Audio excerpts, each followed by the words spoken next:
G'day guys, Jack and Ninja here. So one of the things I've been seeing a lot of in the clinic lately is one-sided neck pain or shoulder pain that's kind of come on overnight or really, really quickly. This is actually something we see super commonly in my Chinese medicine studies and as Chinese medicine practitioners. Something about that change of season, particularly winter into spring or summer into autumn, something about the changing nature of that really kind of catches the body off guard. And so I've really noticed it this year in particular, as soon as the weather started to drop, as soon as the temperature cooled down, every third person that I've been seeing probably has come in and it's like, oh, I just woke up with this pain in my neck or this pain in my shoulder and it's been driving me nuts for the last 24, 48, 72 hours. And so today I'm going to show you guys a little bit of what that might look like and how I might treat that with Ninja as my test dummy.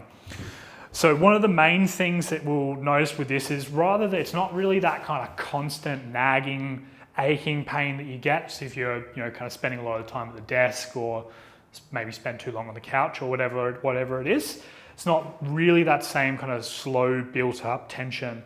It's really acute and it's really sharp, and it typically tends to, so it might be, Ninja might come in, if he was really sore, he might either have some pain in here or in the shoulder, and as he's sitting there, it's probably not going to be an issue.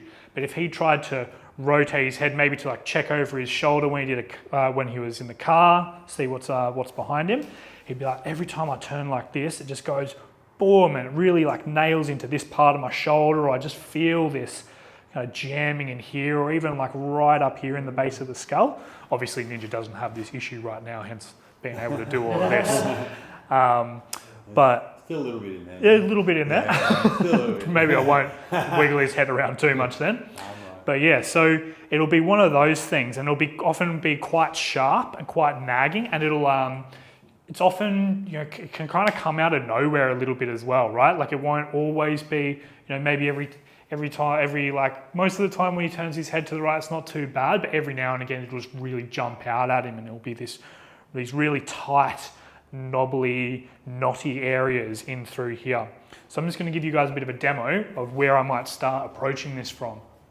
So if I was going to start with Ninja in a seated position, I might start with just a bit of a general sweep. So just bringing my hand down and just sweeping through the upper traps, just coming down pretty lightly as I went through the neck there, but just to let the body know that I'm trying to grab a little bit of traction in through there, and just sweeping it broadly across the top of his upper traps, angling down towards the acromion process. And I'm feeling a little bit of build up in there. I can feel that roll as I'm working my way through. Yeah, that's good, Ninj. Might even get you to do some of those little movements, and even like bringing it to the same side as well.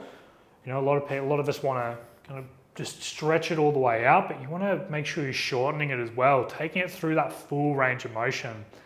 That's where a lot of, I see a lot of people doing that, and they're, really just kind of pulling on it and pulling on it and pulling on it. You actually want to make sure you're taking it through the full range, so leaning in towards where it's a little bit more painful as well, and not just moving towards the relief. It's like kind of flirting with that edge a little bit, if you will. And trying to, making sure you're not just moving into the area where it's not restricted, but trying to kind of testing the waters of where it is as well. Because that's how, it's those movements that are going to be how we figure out whether it's actually making the difference that we need it to.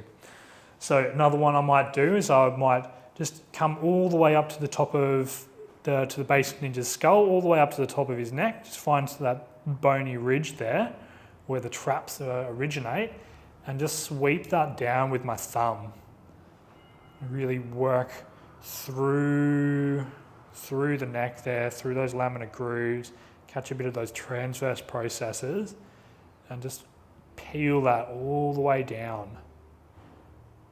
Pressure's going all right there, Ninj? Yeah, it's really good.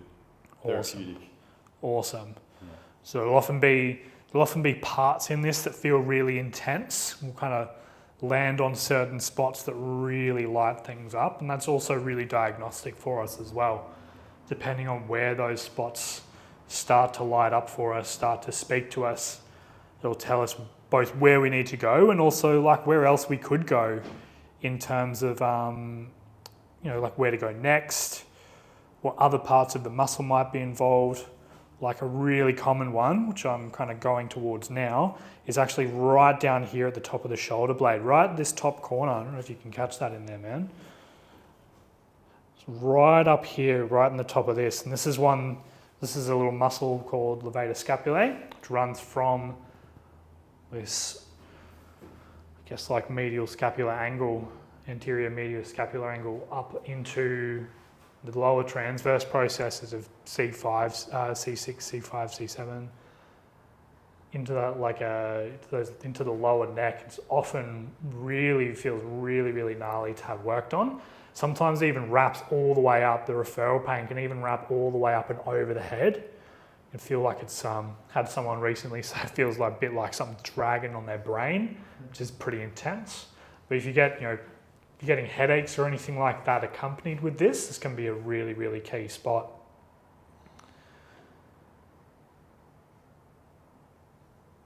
And then might also get into, if that tension's really still sitting in the top of the traps, I might even climb up and really kind of pin through the top of the traps, through the top of those trap muscles, probably starting to catch a little bit of scalenes, some of those auxiliary breathing muscles in there as well. Just really kind of finding anywhere that feels locked up and just, keep really like encouraging people, just like Ninja's doing as we're working through it, to keep those movements up. Stretching it out, shortening it, stretching it out, shortening it. Just exploring around to find where those different points of catching are. I might get you to lie face down for me now, Ninja, as well. Yep. Because sometimes it goes a little bit further down the back than that, and we need to get in a little bit deeper. So I might even do, depending on, again, if it's kind of coming down into here or into here, I might even do some of those more, I guess, like classic signature strokes, like tracing through the shoulder blade along that medial border. You all right there, mate? Yeah, man. Good. Great. It's like tracing along that medial border with the pisiform, really like kind of hooking in, catching through the rhomboids and the middle traps. Often some really crunchy built up bits in here as well.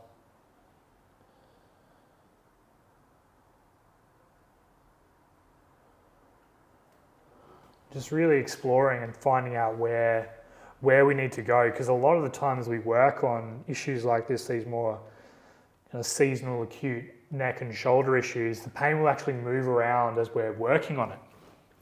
And so it's a bit like untangling a ball of yarn, if you will, or a ball of string.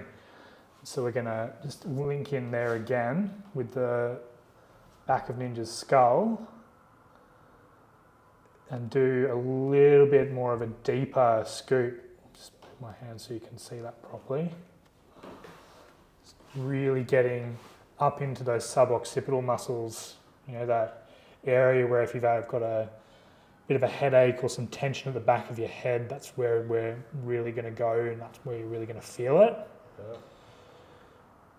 And then just taking that all the way down through those deeper neck muscles, really getting into those laminar grooves,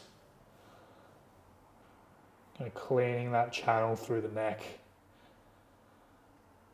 I'm feeling a bit of build up there. If I wasn't doing this for the camera, I'd probably spend quite a bit more time letting that melt off in there.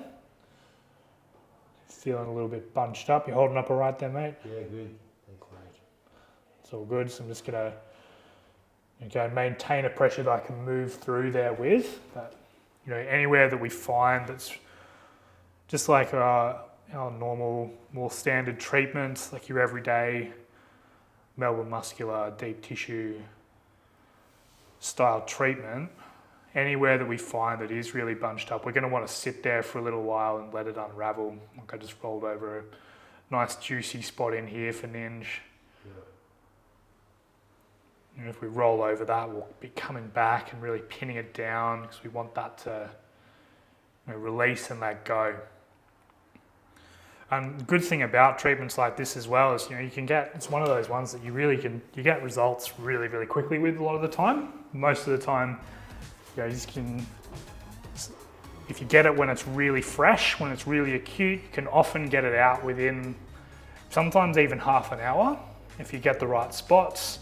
Depends a bit on from person to person, but it's one of the treatments that tends to get pretty effective and pretty immediate relief.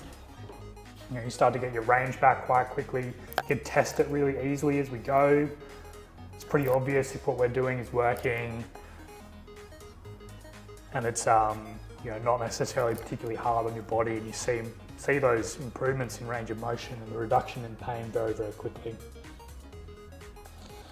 So if you're struggling with acute neck pain, if you're waking up with little flare-ups in your neck and shoulders, if you're having trouble looking over your shoulder to check the traffic when you're driving around, or just moving around in your day-to-day life, come on down and get it sorted out. It won't take you long. We'll get you back up and running quick, smart. Done, get done.